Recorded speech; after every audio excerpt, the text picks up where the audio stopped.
Badan Meteorologi, Klimatologi, dan Geofisika menyebutkan bahwa pada pertengahan April 2022 ini sebanyak 5,26% wilayah Indonesia sudah memasuki musim kemarau.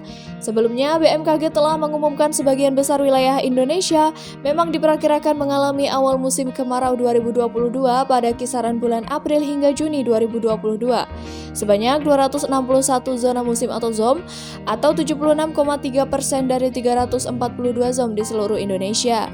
Jika dibandingkan terhadap rata-ratanya selama 30 tahun, awal musim kemarau 2020 di sebagian besar daerah yaitu 163 ZOM diperkirakan mundur.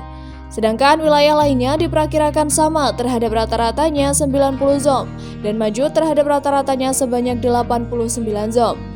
Sifat hujan selama musim kemarau 2022 di sebagian besar wilayah di Indonesia, yakni sebanyak 197 ZOM diperkirakan normal.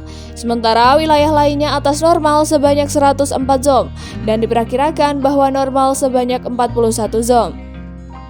BMKG juga memperkirakan bahwa puncak musim kemarau 2020 di sebagian besar wilayah ZOM yakni akan terjadi pada bulan Agustus 2022 sebanyak 181 ZOM.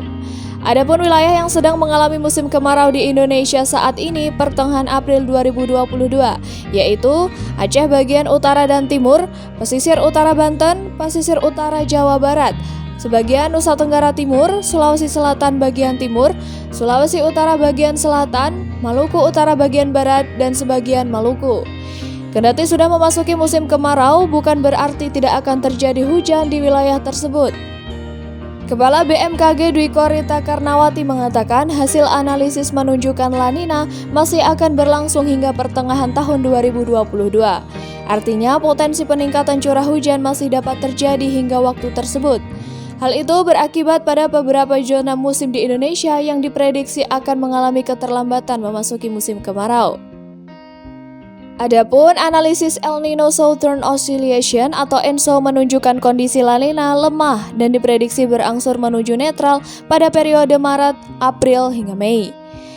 India Ocean Dipole atau IOD menunjukkan kondisi negatif berpeluang netral, sedangkan Sea Surface Temperature atau SST Indonesia diperkirakan hangat hingga netral sampai pertengahan tahun 2022. Masyarakat yang saat ini masih mendapati curah hujan di wilayahnya diminta untuk melakukan mitigasi kekeringan saat musim kemarau nanti. Oleh karena itu, upayakan untuk menyimpan air hujan dalam wadah penyimpanan yang bisa dipakai saat dibutuhkan saat kekurangan air di musim kemarau nanti. Air tada hujan itu bisa dipakai untuk keperluan konsumsi, masak, mencuci, mandi, menyiram tanaman, dan ladang pertanian, juga lain sebagainya jika dibutuhkan.